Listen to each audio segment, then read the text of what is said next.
പുട്ട് കഴിച്ച് മടുത്തോണ്ട് ഇന്ന് രാവിലെ എന്നാ പിന്നെ ചോറാക്കി കളയാന്ന് വിചാരിച്ചു. ചോറ് വെച്ച് കളയാന്ന് പറഞ്ഞാൽ പുറത്തേക്കല്ല കേട്ടോ, വയറ്റിനകത്തേക്കാണ്. അരി അടുപ്പയിലായിട്ട് തിള വന്നു കഴിഞ്ഞപ്പോ എന്നാ പിന്നെ ഒന്ന് മുറ്റം അടിക്കാന്ന് വിചാരിച്ചു കേട്ടോ. ഈ സൈഡിലാണ് അമ്മ മുറ്റം അടിക്കുമ്പോൾ ചപ്പു ചവറുകളെല്ലാം ഇങ്ങനെ കൂട്ടി വെക്കാറുള്ളതേ. അങ്ങനെ വെച്ച് ഇപ്പൊ ചപ്പു ചവറുകളെല്ലാം കൂടെ കൂടി ഒരു മല പോലായി. അവിടെ കയറിയാണ് ഇപ്പൊ സീതു വിട്ടിട്ട് വിളയാട്ടം. അതുകൊണ്ട് അതെല്ലാം കൂടെ ഒന്ന് കത്തിച്ച് കളയാന്ന് വിചാരിച്ചു. തീ കത്തി ഉടനെ മാറി നിൽക്കാന്ന് വിചാരിച്ചില്ലെങ്കിൽ വല്ല മൂർഖനാണല്ലേ അങ്ങനെ കഴുത്തി കയറി ചുറ്റിയിരുന്നാലോ. ഇനി അടുത്ത പരിപാടി ചോറിനുള്ള കറിവെക്കലാണ്. ദേണ്ട കോളാമ്പി പോലെ ഇരിക്കുന്ന കുറച്ച് കൂണ് കിട്ടിയിട്ടുണ്ട്. ഇതിനെ ഇവിടെ പറയുന്ന പേര് ചിപ്പിക്കൂണെന്നാണ് കേട്ടോ. കടയിൽ നിന്ന് മേടിച്ച പാക്കറ്റ് കൂണായതുകൊണ്ട് വലുതായിട്ട് ചെളിയും മണ്ണൊന്നും ഇല്ലായിരുന്നു കേട്ടോ. ഇനി ഈ കൂണുകളെല്ലാം നന്നായിട്ട് കുനുകുനെ അരിഞ്ഞെടുക്കാമേ.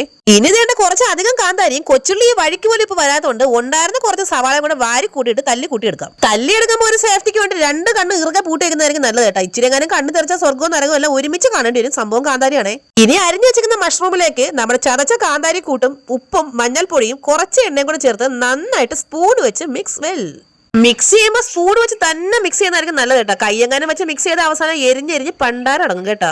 ഇനി നന്നായിട്ട് വിറകടുപ്പ് കത്തിച്ചിട്ട് ആ ചട്ടി അങ്ങോട്ട് അല്ലേ ഇപ്പൊ കൈ പൊള്ളി ചത്താന്. ഇനി ഇതുപോലൊരു അടപ്പ് തന്നെ വേണം നിർബന്ധമൊന്നുമില്ല. നിങ്ങളുടെ കയ്യിൽ ഏതാണ് അടപ്പുള്ളത് അത് വെച്ച് അടച്ചു വെച്ച് നന്നായിട്ട് വേവിക്കണേ. ഇങ്ങനെയുള്ള ഐറ്റംസ് ഒക്കെ ഈ വിറകടുപ്പിൽ മൺചട്ടിയിൽ ഇരുന്ന് വേകുന്നതിന്റെ ടേസ്റ്റ് ഉണ്ടല്ലോ, അതൊന്ന് വേറെ തന്നെയാണ്.